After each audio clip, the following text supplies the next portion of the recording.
La historia no contada. Programa de investigación y divulgación histórica. Investigaciones realizadas con pruebas documentales, testificables y monumentales. La historia que no está escrita en los libros oficiales. La historia no contada. Bienvenidos. Amigos, amigas, gracias por el favor de su atención en una emisión más de su programa preferido. Digo preferido gracias a su preferencia, valga la redundancia, pero así me lo hacen ver en sus escritos, en sus comentarios. Muchas gracias por todos ellos. Les agradezco y hoy quiero compartir con ustedes, ahora que están de moda en algunos colegios particulares, sobre todo los oficiales, al parecer no, a reserva de iniciativa de algunos profesores, las clases por internet, las clases por algunos sistemas donde se reúnen todos y se otorga la clase virtual. Bueno, pues fui invitado a dar en un colegio privado para alumnos de cuarto año de primaria el tema de la independencia de México, pero ustedes saben que yo cuento la historia no contada y bueno, pues en este caso, esto que compartí con los alumnos, lo quiero ahora compartir con ustedes, la independencia de México, pero ¿qué es lo que hay 2 años antes, desde 1808, 1809? Obviamente haciendo una antítesis desde que Cortés llega a... Me comentaban los alumnos que Cortés llega oficialmente a la península de Yucatán, y la mayoría sabía o tenía conocimiento que había llegado directo a Veracruz, y eso no es cierto. Llega a Yucatán y de ahí todo lo que es la costa del Golfo se viene. En sí, en Tabasco es donde le regalan a la Malinche. Recuerden que hacia la parte baja, hacia frontera, vamos a decirlo así, Tabasco con Chiapas, por eso decían que la Malinche era de esa región, sí, que unos que era chapaneca, otros que era de Tabasco. En sí es en ese lugar donde a Cortés y sus tropas le regalan 16 doncellas vírgenes, y la más preparada, que era hija también de alguien de poder, pues va a ser ella la Malinche. En sí, a Cortés ya aquí en México Tenochtitlan, en el centro de este gran país, bueno, pues se le va a conocer no como el señor Cortés o como don Hernando, o como Hernán o como el capitán Cortés, no, sino como el señor Malinche. ¿Por qué? Porque, bueno, pues la señora sabía había aprendido el español muy bien, sabía el náhuatl, sabía varias lenguas de diferentes pueblos, entonces fue muy útil para traducir y para muchas otras cosas. Aquí lo feo es cómo muere, que muere asesinada, al parecer por uno de los capitanes, porque después Cortés se la regala a otra persona y esa persona se la regala a un tercero, y total que la terminan matando, y al parecer la casa es donde está la plaza de Santo Domingo. Ahí hay una escuela primaria que se me escapa el nombre ahorita, que está en funciones, y en la parte de atrás es la casa vieja, que esa está resguardada, bueno, y que espantan también. Bueno, pues ahí dicen que fue asesinada, la matan por una puñalada a doña María o la Malinche. Entonces ella le da su primer hijo aquí en la Nueva España, Hernán Cortés, y entonces que también va a tener ideas independentistas. En sí, lo que es el hijo de Cortés y los hermanos Alba, ahí está la placa en el Templo Mayor, donde tiempo después, cuando ellos son expulsados y el hijo de Cortés es metido a la cárcel, pero por ser quien era hijo, pues de alguna manera perdonan, pero esa casa la derrumban y llenan de sal, la maldicen, ese lugar, ese terreno, donde ahora es la esquina del Templo Mayor y esta calle que prácticamente está ahí, Donceles y Argentina. Precisamente allí era esta casa donde se llevan a cabo las conspiraciones, en la mera esquinita de lo que es el Templo Mayor, y le echan sal. La salan realmente con sal gruesa para que nada volviese a nacer ahí, nada volviese a existir. Y aunque hubo casas que estuvieron ahí arriba después coloniales, como la que está ahí a un ladito, que era el Museo del Templo Mayor, o la tienda del Museo del Templo Mayor, que ha sido restaurada, ha sido recién, se le ha hecho la limpieza a la fachada, a la cantera de la fachada, un edificio colonial que ya están chuequitos todos. Bueno, pues ahí es donde Martín Cortés, el hijo de don Hernando y la Malinche, pues va a tener estas ideas donde veía que la Nueva España tenía todo para ser libre e independiente de España. Y hay otro personaje que quiero comentar antes de comenzar con esta descripción. En la clase no estuve 30 minutos, pero aquí tengo el tiempo, si ustedes me lo permiten, de poderles explicar. Miren, no sé si la mayoría de ustedes haya ido al monumento, de el monumento al Ángel de la Independencia. Cuando uno entra al monumento, al basamento del monumento al Ángel de la Independencia, bueno, pues es impresionante porque las lámparas que están en las cuatro esquinas alumbrando, que apenas sí se ve, simulan muy bien, tipo Art Deco, como si fueran antorchas. Obviamente ahí la antorcha no la puedes prender porque por la madera que llegara a sacar, pues te ahogas, te mueres.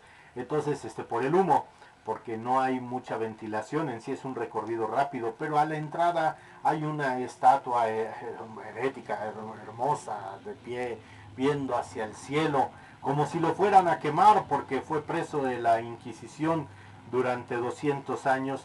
Alguien, un irlandés que llega a la Nueva España, él nace en 1611 y ya va a morir aquí, a manos, parece que sí lo queman, algo pasa por ahí. Es muy interesante la vida de Guillermo de Lampart.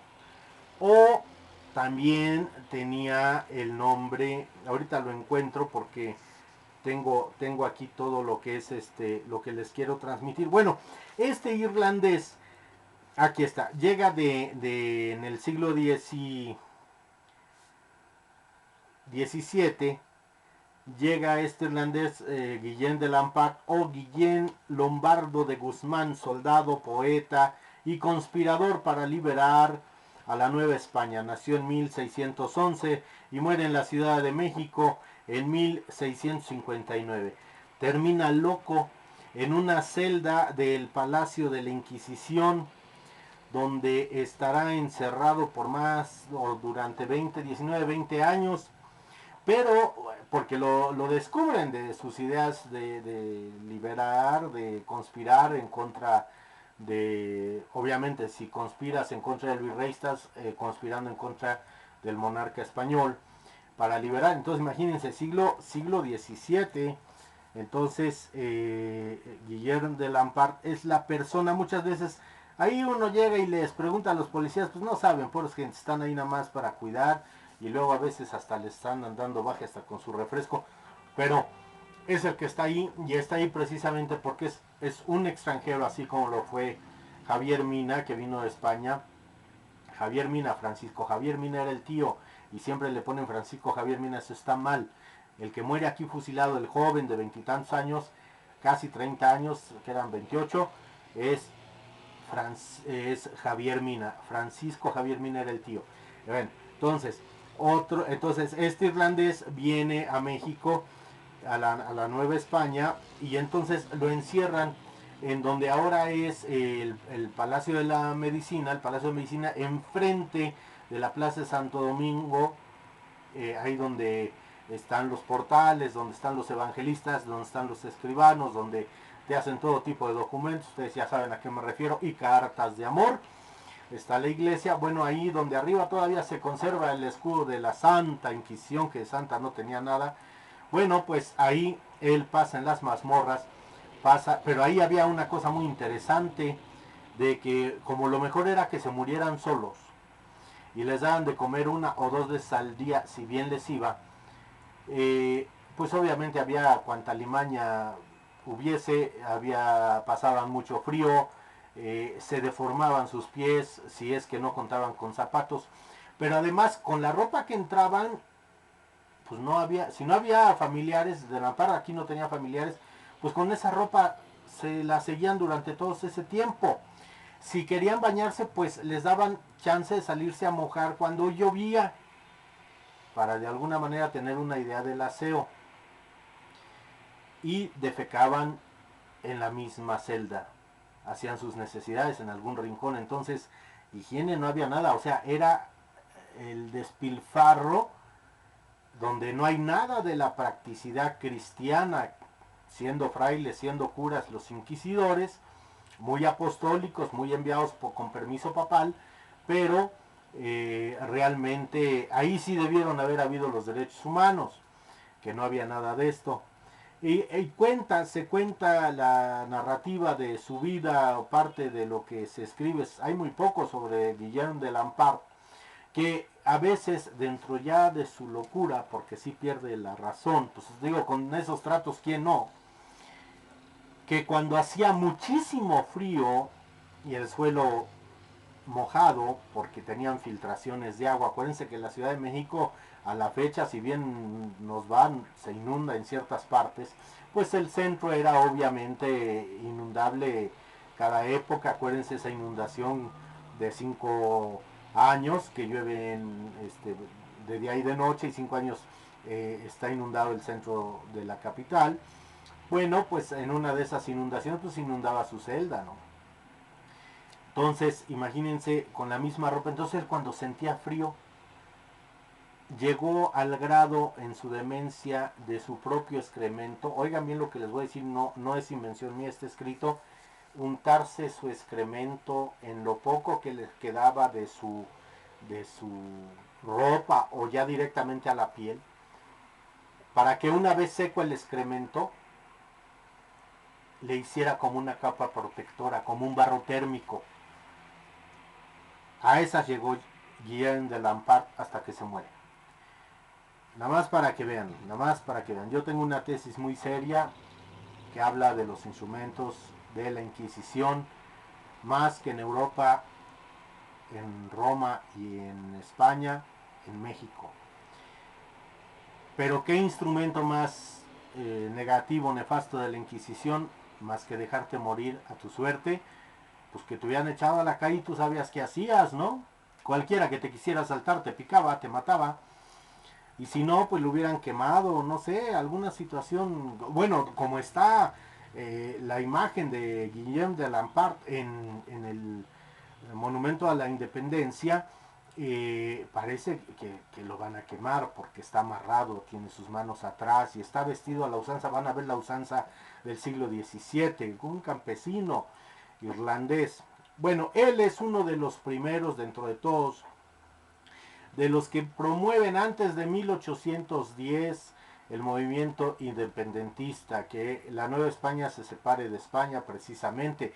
No nada más fue que al cura Hidalgo en 1810 lo levantaron en la madrugada, se enojó y dijo vamos a coger gachupines porque le cortaron su sueño. No, hay una antítesis de todo esto y es a lo que voy a dar lectura, nada más que no quería dejar pasar por alto. Cuando vayan, ahora que pase todo esto y puedan accesar al monumento a la Independencia y vean esa figura flaca, de mármol, sus barbitas muy finas y con los ojos hacia el cielo pidiendo a alguien, ¿no? A la última esperanza, porque va a entregar el espíritu a su creador. Bueno, pues ese es Guillaume de Lampart, que viene desde Irlanda a promover la independencia de México. Y dice así: antecedentes y situaciones que provocan el grito de Dolores. O sea, al final vamos a llegar al grito de Dolores y al movimiento insurgente. En 1519 Cortés llega a Yucatán, 27 años después de que Cristóbal Colón llegara a esta parte del Nuevo Mundo llamada América. Cortés venía al mando de una expedición de 11 barcos y 900 hombres, y hago mención de llamarla expedición. ¿Por qué? Porque no tenía permiso del rey para conquistar. Sí podías ir de expedición. Cortés había salido de pleito con el gobernador de Cuba, Velázquez era de apellido. Entonces dice, déjame ir a explorar, aquí cerca hay unas playas, hay una costa, déjame ir a ver. Pero él aquí llega sintiéndose inquisidor y no tiene el permiso perdón, inquisidor, no, perdón, conquistador, y no tiene permiso del rey de conquista y mucho menos de Velasco, el gobernador de Cuba. Por eso después le mandan a Pánfilo de Narváez, porque no tiene permiso de estar aquí simplemente. Por eso van a ver cómo Cortés se la pasa 2 años, ya que está aquí en Tenochtitlan, ya que entra a la ciudad, haciendo pactos con tribus, con algunos de ellos que les van a ser fieles, como los cholultecas y como los tlaxcaltecas, y peleándose aquí, peleándose allá, y pactando aquí, pactando allá. Pero en fin, entonces no tenía permiso del rey para conquistar, y ese permiso solo lo otorgaba el rey. En este caso era Carlos I de España y V del Sacro Imperio Germánico. En sí, déjenme decirle una cosa. Todas las cosas que se lleva Cortés de aquí en su carta relación, las cartas relación de Cortés, partimos de la segunda. La primera no se encontró o no existe, que sí debía haber existido, pero la primera carta que ustedes lean en el libro de cartas relaciones de Cortés, lo que lleva de aquí al rey de España, no lo lleva a España. Primero van a leer la segunda carta, porque repito, la primera no está, y lo lleva a Germania, lo que va a ser después Alemania, porque como acababa de ser nombrado rey de rey del Sacro Imperio Romano, después va a ser emperador, una cosa así, estaba feliz Carlos V, por eso se le conoce como Carlos V, el del chocolate. Bueno, pues ya después toman ahí su nombre para el chocolate, pero era Carlos I de España, pero residía la mayor parte en Alemania, y allá es donde le lleva todos los tributos, y por eso se salva el famoso penacho de Moctezuma, que si era capa, que si era penacho, ya hablé de ello. Bueno, pues porque de ahí pues se queda en Alemania, y después acuérdense que cuando ya Hitler en la Segunda Guerra Mundial adhiere a Alemania, a Austria, una adhesión que el general Lázaro Cárdenas, ya me fui por otro lado, pero es interesante la historia, porque en Austria hay una plaza que se llama México, y por qué se le quiere tanto al general Cárdenas allá en Austria, porque en el gobierno del general Cárdenas, cuando estalla la Segunda Guerra Mundial, ya era los fines gobierno de Cárdenas, Hitler manda al mundo, a todos los países que firmen, que están de acuerdo con la adhesión, y México no firma. México, a través de Cárdenas, dice que no está de acuerdo, que hay que respetar la soberanía de todos los países, de todos los estados. Y ahí es donde viene ya el primer enfrentamiento, el primer choque con Alemania directamente. El eje todavía no se constituía como tal, estamos hablando del 39 por ahí, más o menos 39-40, y entonces no entra a México, no acepta. Y allá en Austria hay una plaza llamada México, y se le quiere mucho al general Cárdenas también, porque él fue el que, aparte de recibir con el embajador de México en Europa, Gilberto Bosques, a los refugiados judíos, y todos los que la Gestapo andaba siguiendo, y la SS, tanto que México tenía, no sé si tenga todavía, yo creo que ya no, un castillo que era la embajada de México en ese lugar, en Alemania, no me acuerdo si era a Francia o Alemania, donde estaba, en Francia, si mal no recuerdo, un castillo muy hermoso, y era la embajada, y ahí penetran los alemanes en sí. La esposa de don Gilberto Bosques narra cómo entraron con las... Ahora se nos hacen muy atractivas ver las metralletas MP40, ¿no? Y las Luger y las Walter 38, pero en ese tiempo que era de adeo, y si te movías te daban, pues no había de haber sido nada agradable. Y también a Cárdenas se le reconoce mucho en España, cuando Bosques le dijo: señor general presidente, cuando la guerra en España le dijo, ¿cuántos puedo mandar? ¿A cuántos está usted dispuesto a recibir? Los famosos niños de Morelia. Cuando la guerra civil española, la antítesis también de la Segunda Guerra Mundial, donde Franco y Hitler hacen sus pininos, sus pruebas, más o menos en el 36, 34, el 36 por ahí, y dice el general Cárdenas que vengan todos, pues todos los que quepan en aquel barco neutral que venía para México, y llegaron grandes gente que aportó mucho a México después en la literatura, en el deporte, en muchísimas cosas. Entonces, don Gilberto Bosque, un gran mexicano, gran diplomático también, y el general Cárdenas, pues sabemos después todo lo que hizo aquí con todo ello en la Segunda Guerra, cuando pasa a ser secretario de Guerra y Marina y se le encomienda la zona militar de lo que es el norte de Baja California Sur y Norte, ya que Estados Unidos ahí ya le había dicho a Ávila Camacho, al general presidente Manuel Ávila Camacho, que ahí quería poner bases militares, y a Urquiza lo mandan, al general Urquizo, lo mandan hacia abajo, hacia lo que es Oaxaca, y en fin, hay otro general que por ahorita no recuerdo, que va a cubrir todo lo que es la parte de Tabasco, Veracruz. Se cubren todos los flancos, precisamente del Golfo, y por donde nos pudiera llegar, donde tiene salida al mar nuestra hermosa República Mexicana. Bueno, el día 8 de noviembre, disculpen que me desvíe, pero no me piquen porque me sigo, es tan vasta nuestra historia, como lo digo, le contestaba un comentario a don José Luis que me ha escrito sobre la segunda invasión americana. Le decía, es tan vasta nuestra historia que ya muchos la quisieran, y por eso crean grandes monumentos, por ejemplo los gringos, de haberse pasado de listo con diferentes países, porque no nada más con México en el 47, con Cuba, con Filipinas, con varios, que se toman atribuciones y se creen los policías del mundo, pues porque tienen una historia que tienen que refrendarla cada tiempo, y tienen que hacer una guerra cada 20, 30 años para crear nuevos héroes cinematográficos y nuevas películas.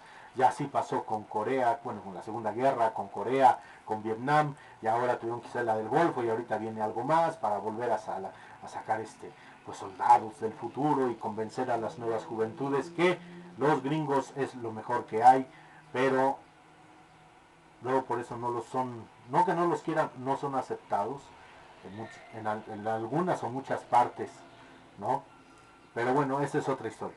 El 8 de noviembre de 1519 Cortés llega al Templo Mayor, y al encontrarse con Moctezuma, al quererlo abrazar, Cortés es separado por los guardias, sería el Estado Mayor de Moctezuma II, y es cuando le dice, realmente eres tú, Moctezuma, y él le contesta, sí, sí, soy yo.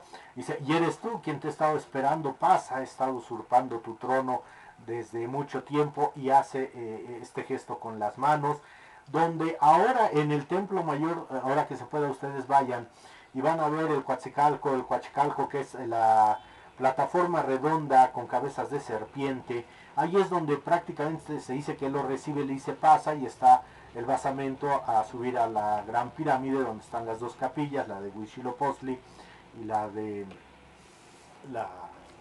las dos capillas más grandes, que tenían una altitud, Tlaloc y Huitzilopochtli, hacia lo que es lo más alto de la cúpula de la Catedral de México. Se ha de haber visto impresionante, revestida de estuco. El estuco, bueno, casi siempre es de color blanco, que es cal mezclada con baba de nopal para que haga el empaste, y se embarra la piedra. Bueno, todavía se ven partes estuqueadas. Y bueno, es ahí. Otros dicen que es por allá, por donde está el Monte de Piedad, ahí en el centro, que ahí fue el encuentro, y le dice pasa, pero el hecho es que lo invita a pasar, y después Cortés se mantiene en Tenochtitlán, ya en el centro de México, a base de alianzas, conspiraciones y algunas batallas. Sus primeros y leales aliados, valga la redundancia, son los tlaxcaltecas y los cholultecas. Por más de 6 meses mantiene preso a Moctezuma, y cogobiernan juntos en el palacio del padre Moctezuma, el Huitlatuani Axayacatl, que es donde los lleva, según presos a sus 400 hombres, porque otro los deja cuidando los barcos. No los destruye, no los hunde, los desarman, sus barcos. Esa es otra historia, ya se las contaré. Y él, entonces, ahí él lo toma preso, hay una relación de amistad que platicaban, jugaban diario, comían, y bueno, pues para el pueblo mexica, pues ven que la unidad está compartida, ¿no? Entonces vi partida el gobierno. Hay historiadores que han hablado de una relación hasta homosexual entre Moctezuma y Cortés.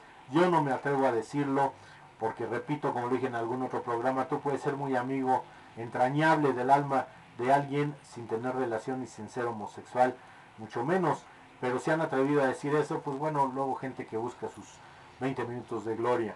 El 13 de agosto de 1521 cae la capital del Imperio Mexica, celebración que hasta hoy el día se lleva a cabo como la fundación de la Ciudad de México. O sea, hoy en día el gobierno de la Ciudad de México toma el 13 de agosto como la celebración de la fundación o la fecha fundacional de la Ciudad de México, y precisamente ese pendón de la Virgen lo paseaban esa fecha, el 13 de agosto, y hacían la procesión de ese pendón era el famoso Paseo del Pendón, y salía a las orillas de la ciudad. Recuerden que del centro hacia afuera va creciendo la ciudad, por eso el Estado de México es tan grande, porque por ejemplo, si la Ciudad de México acababa donde hoy es el Palacio, oigan bien un ejemplo, donde hoy es el Palacio de Correos, está el eje central, pasando el eje central está Bellas Artes. Bueno, si en aquel entonces 1521-1525 la ciudad terminaba donde hoy es el Palacio de Correos, donde hoy es Bellas Artes, si yo me atraveso lo que era el eje central, pongan ustedes que no era nada, pero ya era el Estado de México, porque la ciudad se va expandiendo. Entonces el Estado de México era lo que rodeaba la ciudad que se va expandiendo. Entonces por eso es así. Nada, es que esto no viene en los libros, mucho menos en los libros oficiales.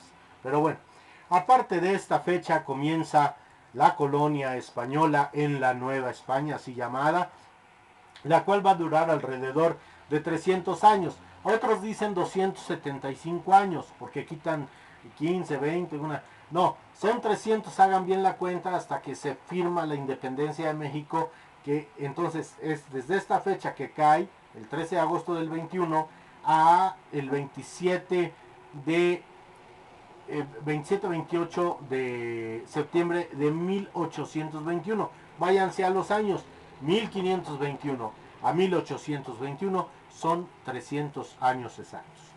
La mezcla entre estas dos culturas se dividió en castas por los mismos españoles. Ellos marcaron el español peninsular, o sea, el que venía de la península española. Él era el más beneficiado de todo esto. Él podía mover el oro, podía mover la plata. Decía, ahí está el Palacio del Apartado, enfrente del Templo Mayor, ese palacio tan grande. Bueno, pues era el Marqués del Apartado.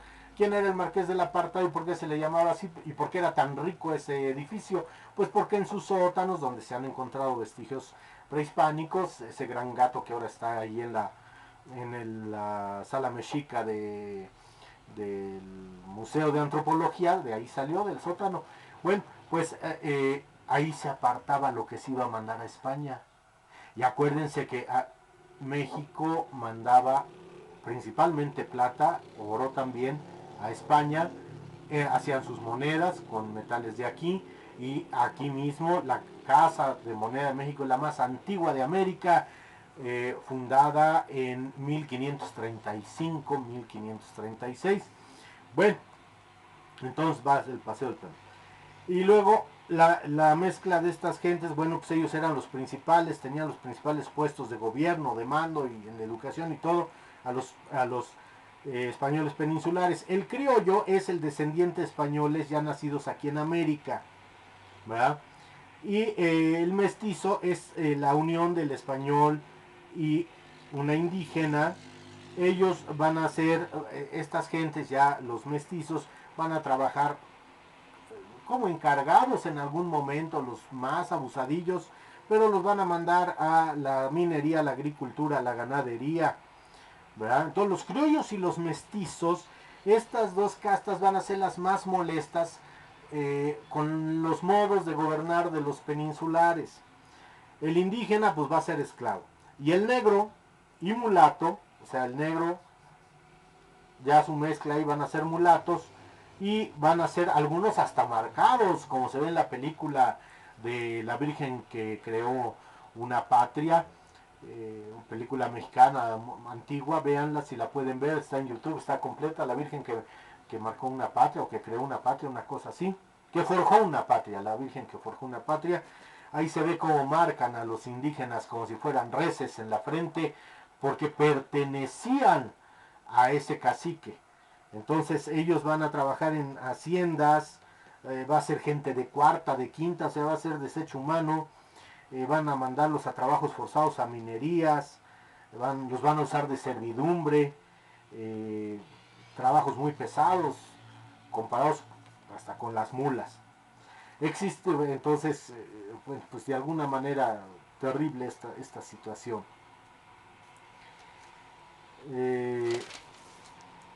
En 1808, Napoleón Bonaparte invade España e impone como rey a su hermano José Bonaparte, al cual se le apodaba como Pepe Botella porque le gustaba mucho empinar el codo,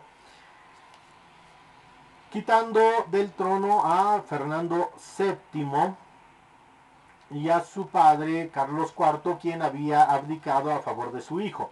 En la Nueva España, el licenciado Francisco Primo de Verdad le propone al virrey Iturrigaray se reúnan los ayuntamientos de la Nueva España para formar un gobierno provisional, ya que a falta de monarca la soberanía vuelve al pueblo, según la legislación española de aquel momento. ¿Por qué?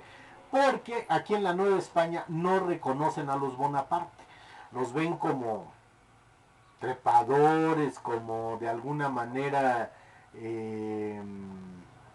oportunistas, ¿no? Porque en el fondo no tenían tanto problema. El problema era un tanto con la aplicación de los vales reales y los diezmos, las limosnas tan pesadas que mandaba a pedir el clero de España a los obispos de México, y a su vez los obispos mexicanos les exigían a sus párrocos y vicarios. Hay una carta de Morelos donde le escribe, no me acuerdo si es Abadi Keipo, pero era un obispo, donde le dice: ya no puedo pedirle más a mi pueblo, a mi feligresía, ya que no tiene ni para comer.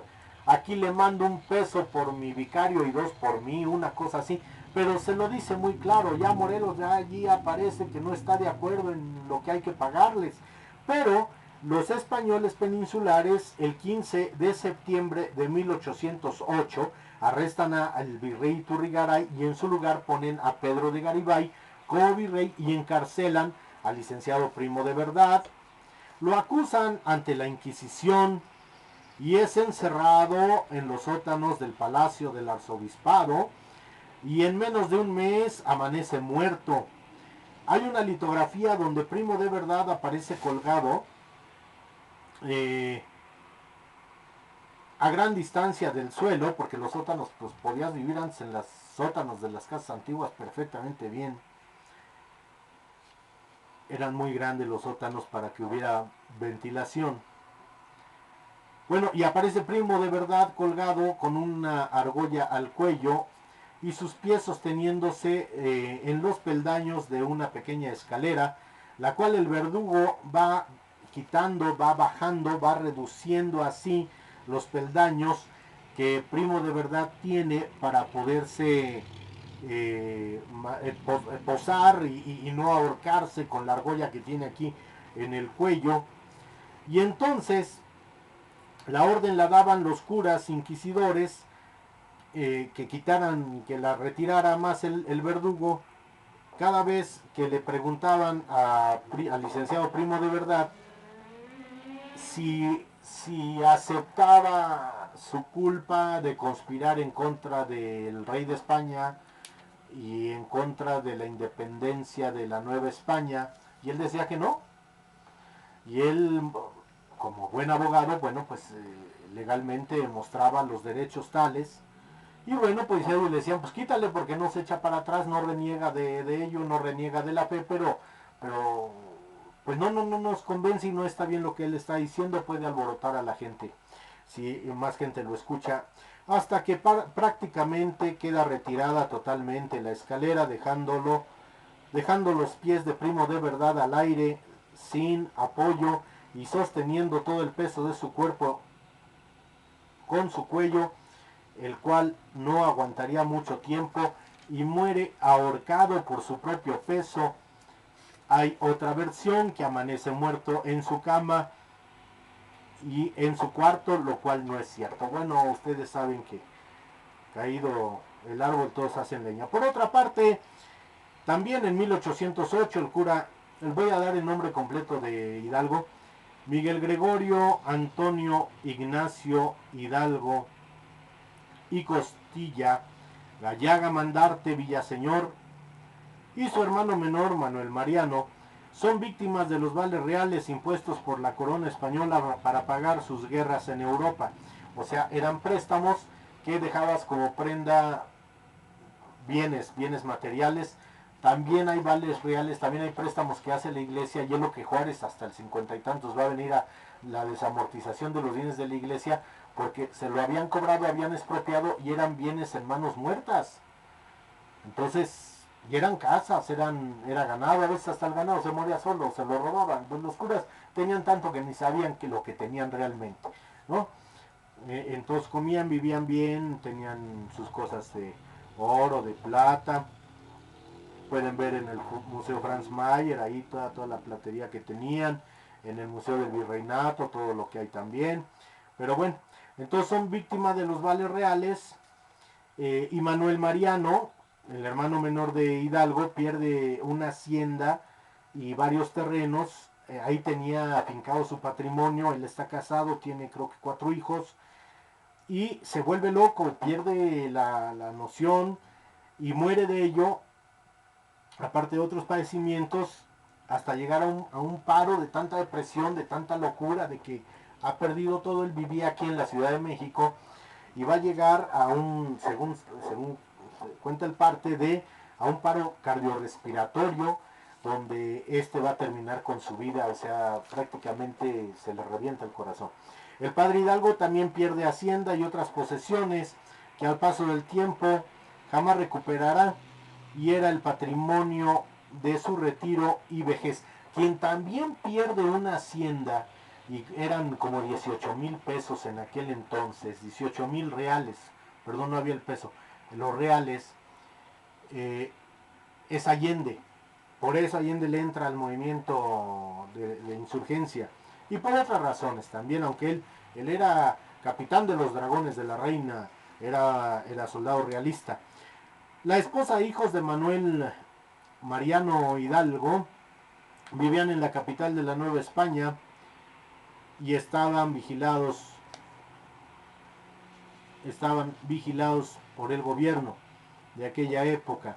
Manuel Mariano muere el 15 de julio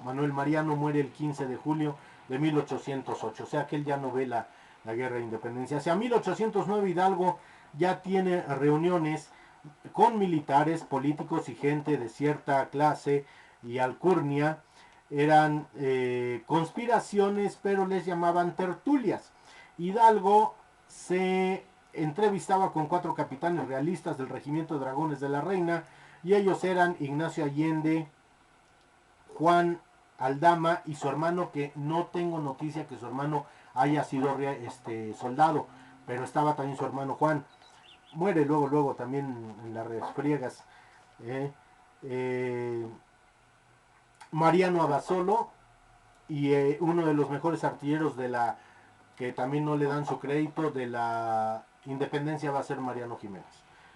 Los 4 eran capitanes. Repito, dudo que Ignacio Aldama haya sido también realista. Pero ahí andaba metido. Esas reuniones, tertulias o conspiraciones se realizaron en diversos lugares. Siempre nos hablan la de Querétaro, pero no, las hacían en Valladolid, hoy Morelia, en San Miguel el Grande y en Querétaro. En este último estado se reunían en la casa del corregidor don José Miguel Domínguez y con su esposa doña Josefa Ortiz de Domínguez, planeando alzarse ya en armas en el mes de diciembre de 1810, pero son denunciados hacia septiembre de 1810, o sea, ya pasa un año, y el gobierno de la Nueva España ordena poner presos a todos los conspiradores que el corregidor indique. Encierra en su propia casa la corregidora Macella con un propio, que era un agente que estaba por ahí en las reuniones, le manda avisar a Aldama que han sido descubiertos, y a su vez Aldama corre a alertar a los conspiradores de San Miguel el Grande y a Dolores. Va al pueblo de Dolores a alertar a Hidalgo y demás compañeros, a San Miguel entonces y a Dolores. Llegando el mensajero en la madrugada del 16 de septiembre de 1810, eran las primeras horas del domingo y era domingo de plaza, o sea, de mercado, donde había ya movimiento hacia las 4 de la mañana. Hidalgo dice, vamos a tomarlo con calma, vamos siempre con su parsimonia, hasta manda que calienten chocolatito y dicen ya no hay tiempo. Otros querían aplazar, otros querían, Allende dice pues es ahorita, hay ciertas discusiones, dice vamos que se haga, y manda por ahí, ha de haber sido el sacristán o al que servía ahí, se le llamaba hostiario al que servía, pero no creo que Dolores, la parroquia de Dolores, tuviera hostiario en esa época, que era era como el sacristán, era el que se encargaba del cuidado de las hostias y de las llaves del templo. Pero bueno, manda a alguien por ahí a tocar las campanas hacia las 5 de la mañana, y es ahí donde se inicia el movimiento insurgente, reuniendo al pueblo que se encontraba ahí reunido, ya levantando sus puestos. En el lugar donde se encontraba Hidalgo es una zona de importancia minera, donde se explotan principalmente plata y oro. Y estos eran, fíjense bien, voy a dar los nombres de cómo se les llamaban a estas poblaciones, ya después va a quedar el nombre solo, y la fundación. La joya de toda esta zona era Santa Fe de Guanajuato, fundada en 1576. Ahí era la mera, como que la capital, lo que hoy es Guanajuato. Luego viene San Miguel el Grande, fundado en 1542. Y luego viene Pueblo Nuevo de Dolores en 1710, fundado en 1710, que era donde estaba Hidalgo. Y bueno, ¿cuál es el recorrido de Hidalgo una vez tomando el estandarte, dando el grito y reuniéndose con sus capitanes e iniciando ya el movimiento insurgente hacia las 6, 7 de la mañana? Bueno, salen de Pueblo Nuevo de Dolores, se van hacia Totonilco, donde le pide al cura le preste más bien, pues con vías de no pagarle, porque no había el poco dinero que había reunido de la semana. Después ese cura lo va a acusar de robo. Se trae ese cuadro grande de la Virgen de Guadalupe, lo amarran no el estandarte, el cuadro de Atotonilco, saca un óleo grande, lo amarran a un burro y se lo llevan hasta adelante, y ahí nombra a la Virgen de Guadalupe capitana generala de las fuerzas insurgentes, no el estandarte. Ambos, el estandarte y ese cuadro, que alguna vez mandó retocar, remozar Antonio López de Santana en el 53, porque atrás dice, ahora ya está tapeado, pero yo lo vi, y ese se lo saca de la iglesia de Atotonilco. Después de Atotonilco pasa por San Miguel el Grande, Celaya, Salamanca, Irapuato, y llega a la hacienda de Burras, que ya queda entre Irapuato y Santa Fe de Guanajuato. En Santa Fe de Guanajuato es la capital prácticamente del estado, donde va a estar la Alhóndiga de Granaditas. Entonces ahí en la hacienda de las Burras manda una carta con un propio, pide la rendición al intendente Riaño.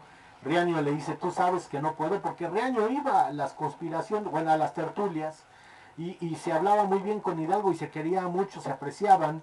En sí Hidalgo le dicen por ahí las malas lenguas que pues chuleaba mucho a la esposa de Riaño, que era una españolita bastante admirable, bastante guapa, que en el mural de O'Gorman aparecen, viéndolo de frente en la parte superior izquierda, una mujer de ojos verdes. Ella era la esposa de Riaño. Bueno, y Riaño se niega contestándole a Hidalgo que pues, se defenderán porque él es empleado del gobierno de la Nueva España, dependiente del rey de España, y bueno, pues que tiene que defender la plaza. Se alistan para la defensa y entonces ya de ahí Hidalgo da camino hacia Santa Fe de Guanajuato, llega a la Lóndiga de Granaditas, y esta será su primera gran batalla el 28 de septiembre de 1810, algo que también muchas veces no viene en los libros. Donde aparece alguien que también he oído a algunos que se llaman historiadores que niegan, y lo malo es que también hay maestros que les dicen a los niños que el Pípila no existió, pero yo voy a dar esta información si les sirve. El nombre del Pípila, que así lo apodaban, se llamó Juan José de los Reyes Martínez Amaro. Él era barretero, o sea, barretazos, abría piedra, de la mina del Mellado, o de Mellado. Y otras minas, otros también mencionan que trabajó en el Mellado y en la Valenciana, que es una de las principales de Guanajuato, que la quieren reactivar porque todavía han encontrado beta hoy en día, de plata y oro.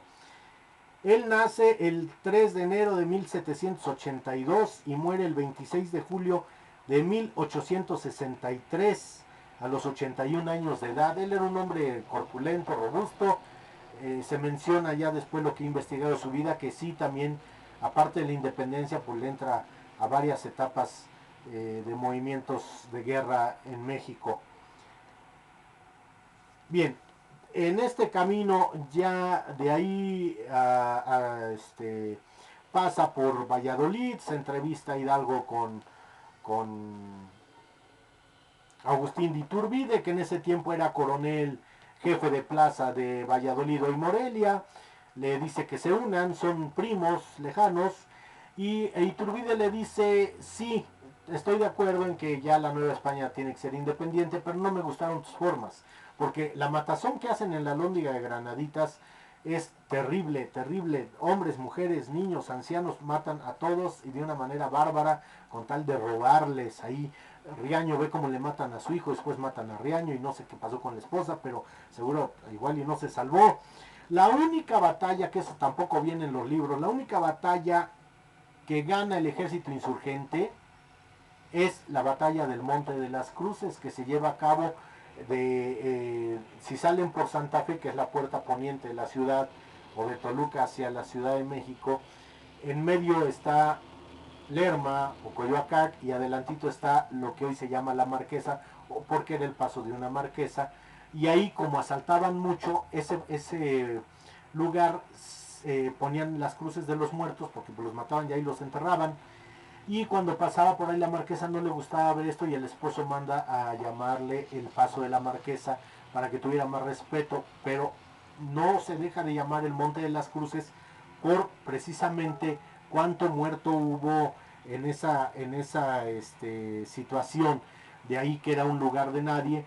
Y en sí, en el escudo del Estado de México, si ustedes se fijan, hay en uno de los 4 campos, porque es un escudo a 4 campos, aparecen 2 cruces blancas, hace la referencia al Monte de las Cruces.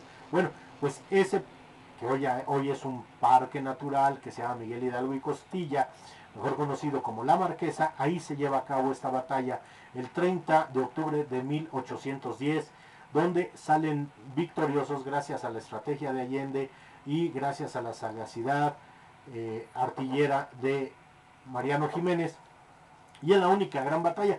De ahí ya empiezan los problemas, ya traía problemas Hidalgo con Allende, empiezan los problemas y recula Hidalgo, se regresa, pasan una noche ahí está la casita todavía, que según Elina ya protegió, pero está toda pintarrajeada, no tiene techo y está por destruirse y acabarse esa casita que dicen que ahí pasa una noche, donde está el obelisco como a unos 20 metros.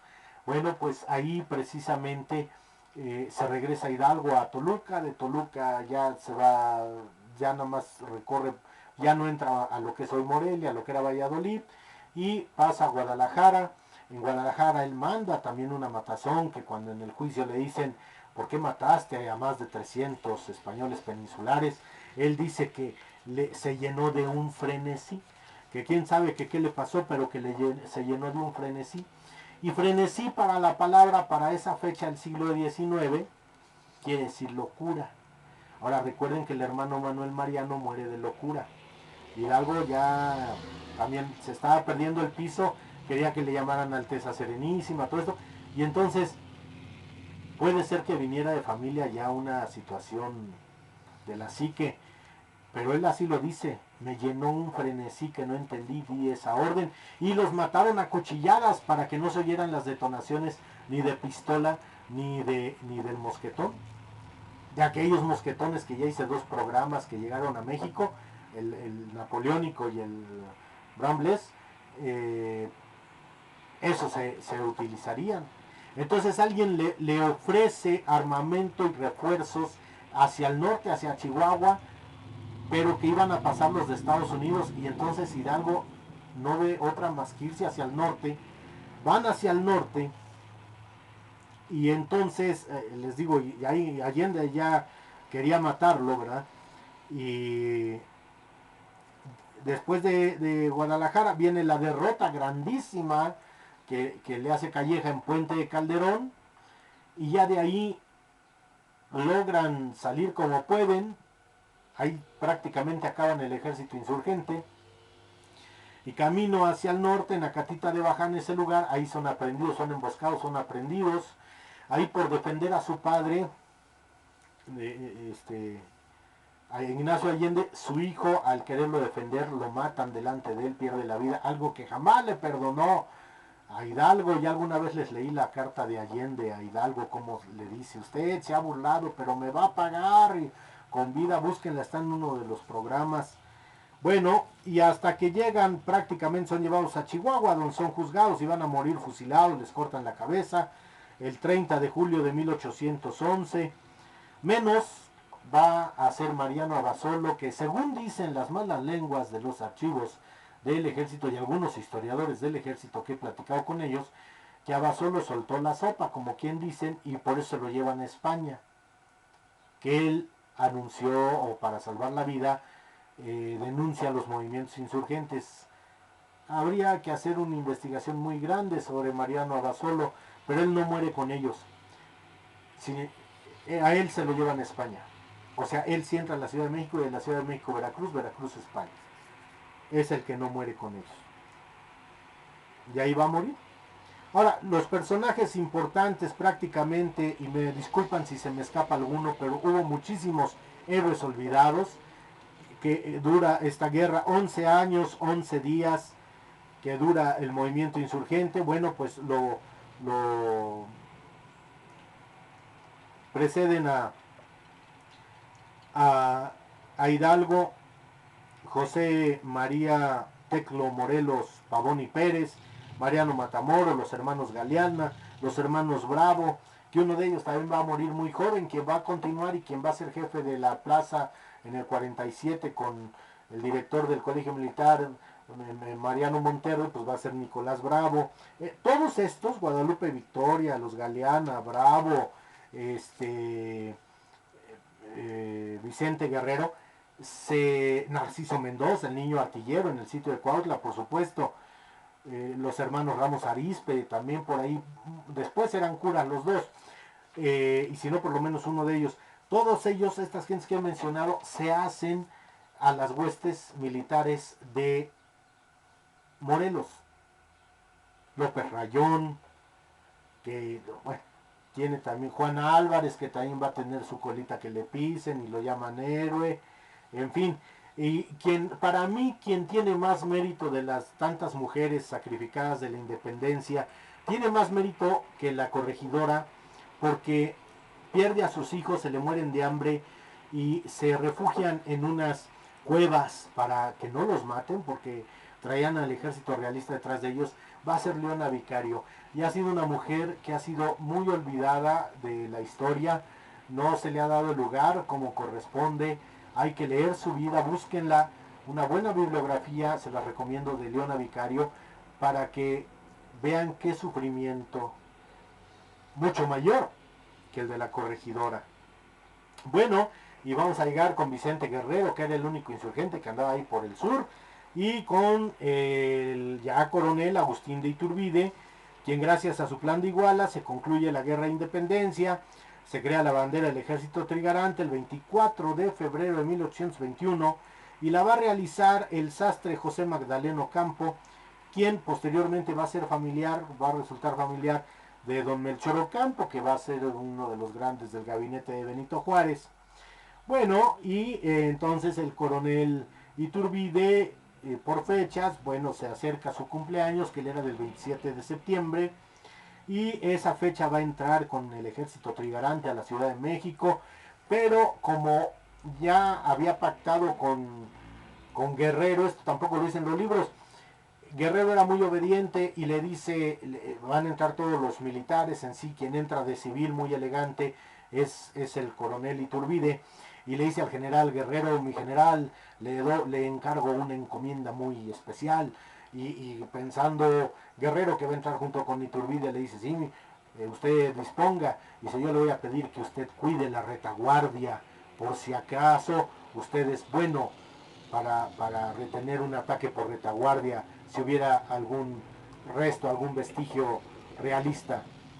Y Guerrero, no sé si le gustó o no, pero obedeció. Eso sí, tenía la disciplina que le había enseñado Morelos y obedece. Y por eso no aparece en ese cuadro donde están todas las caritas abajo de todos los personajes con sus nombres, diciendo quiénes eran esos personajes que entran con Iturbide, porque hasta la retaguardia va a entrar don Vicente Guerrero, que era el que tenía más mérito. Pero bueno, se acaba y se firma precisamente, entran el 27 de enero de 1821, entran, y sí que desvió la procesión que iba a entrar por lo que hoy es 5 de mayo, la desvía por lo que es ahora calle de Madero, porque la Güera Rodríguez estaba en lo que es hoy el Palacio Banamex, que era la casa de Iturbide, y pasa por ahí para que lo vea pasar su güerota, y se asome al balcón, y bueno, ya después de ahí va, según el pueblo, a proclamarlo emperador.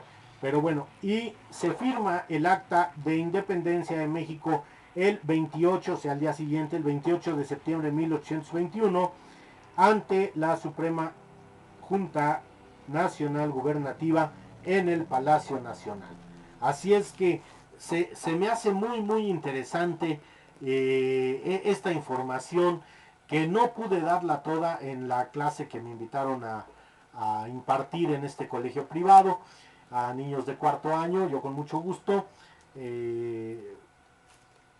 pero sí se me hace importante que, bueno, tenerla aquí en el programa de la historia no contada y poderla revisar cuantas veces quieran los jóvenes estudiantes, que pues al parecer no hay fecha de regreso a clases presenciales todavía, sino será, si bien nos va, si Dios quiere, por agosto, y si no, pues ya tendremos nuevas fechas según las autoridades. Amigos, amigas, gracias por el favor de su atención, por esta extensa programa y plática de la historia no contada, de la independencia de México, llena de